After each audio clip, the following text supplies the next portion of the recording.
అధ్యక్ష.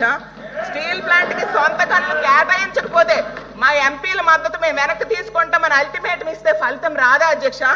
సెయిల్లో విలీనం చేయాలని కార్మికులు డిమాండ్ చేస్తున్నారు అధ్యక్ష. సెయిల్లో విలీనం చేయకపోతే ఎన్డీఏలో మేము భాగస్వాములుగా ఉండమని సంకేతాన్ని ఇస్తే ఫలితం రాకుండా ఉంటుందా నేను అడుగుతున్నాను అధ్యక్ష. కాబట్టి గతంలో పవన్ కళ్యాణ్ గారు చెప్పారు అధ్యక్ష, ఒంటికి ఉప్పు కారం రాసుకొని పోరాడాలి అని. సోమిరాజు గారు, సార్ సోమిరాజు గారు మీరు నెక్స్ట్ ప్లీజ్. అమ్మా కూర్చోవాలి, 10 నిమిషాలు అయిందమ్మా, 10 నిమిషాలు ప్లీజ్. సోమిరాజు గారు,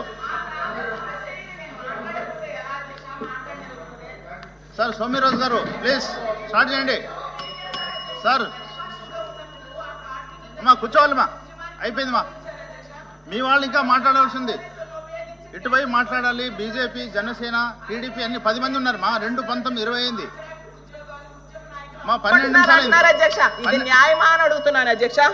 అలాగే అక్కడ ఎమ్మెల్యే గారు అంటారు పని చేయని గోస్ట్ ఎంప్లాయీస్. మంత్రి గారు అమ్మా ఒక్క నిమిషం కూర్చోమా, మంత్రి గారు మాట్లాడుతున్నారు మా. పదే chair has given me time, chair time ఇచ్చారు సార్. అమ్మా కూర్చోవాలమ్మా. మంత్రి గారు ప్లీజ్ వినండి మా, వినండి వినండి. మంత్రి గారు లేసారమ్మా ప్లీజ్, ఒక్క నిమిషం. మంత్రి గారు మంత్రి గారు ప్లీజ్. అమ్మా మీరు కొన్ని పాయింట్స్ చెప్పారు, దానికి సమాధానం చెప్పాలమ్మా. లేదంటే హౌస్ తప్పుదారి పడుతుంది. మిగతాలు కూడా మాట్లాడతారు కదా సార్, హౌస్ తప్పుదారి పట్టేస్తున్నారు సార్. మంత్రి గారు సత్య దూరం మాటలు మాట్లాడుతున్నారు sir. I have to talk about it sir. కూర్చోండి ఒక్క నిమిషం. కేంద్ర మంత్రి కుమారస్వామి గారే చెప్పారు అధ్యక్ష, జగన్ గారి వల్లే స్టీల్ ప్లాంట్ ప్రైవేటీకరణ ఆగిందని. జగన్ అన్న మోడీ గారు మా వైజాగ్ వచ్చినప్పుడు సభలోనే డైరెక్ట్ గా చెప్పారు అధ్యక్ష, ప్రైవేటీకరణ వద్దు అని చెప్పి. అంత దమ్మున్న లీడర్ మా జగన్మోహన్ రెడ్డి గారు అధ్యక్ష. ఫైనల్ గా మీకు ఒకటే చెప్తున్నాను అధ్యక్ష, ఇప్పటికైనా కార్మికులతో ప్రభుత్వం మాట్లాడండి అధ్యక్ష, కేంద్రంతో ప్రకటన చేయించండి అధ్యక్ష. దయించి మా స్టీల్ ప్లాంట్ ప్రైవేటీకరణ కాకుండా కాపాడండి అధ్యక్ష. Thank you so much. మంత్రి గారు అధ్యక్ష, ప్రైవేటీకరణ ఆగిందని మేడం గారే చెప్పారు. ఇప్పుడే స్టేట్మెంట్లో చెప్పారు ఆగిందని మేడం గారే చెప్తారు. మళ్ళీ ప్రైవేటీకరణ జరుగుతుంది అంటారు. అమ్మ మీకు క్లారిటీ ఉంది అసలు ఏం జరుగుతుందో? Sir we are in the house, every word matters sir.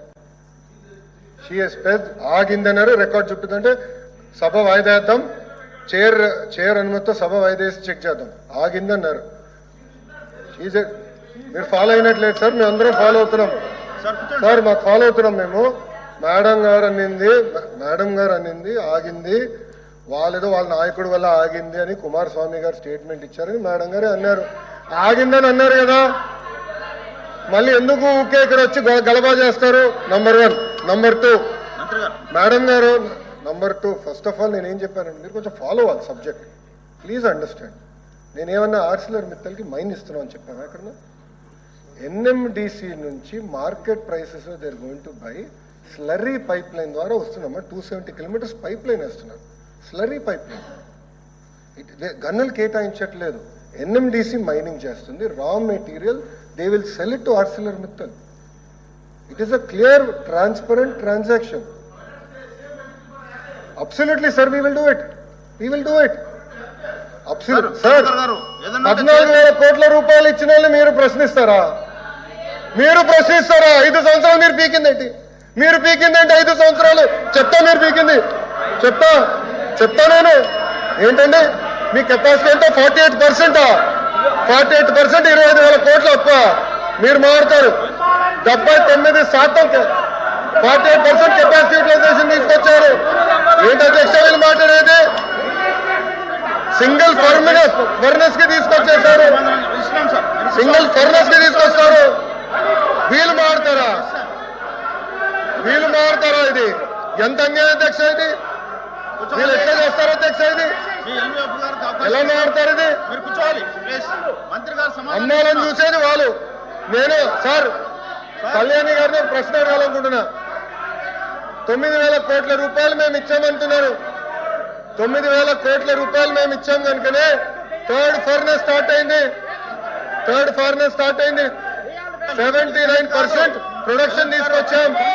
అది మాకున్న కమిట్మెంట్. మీరు మమ్మల్ని ప్రశ్నిస్తారా?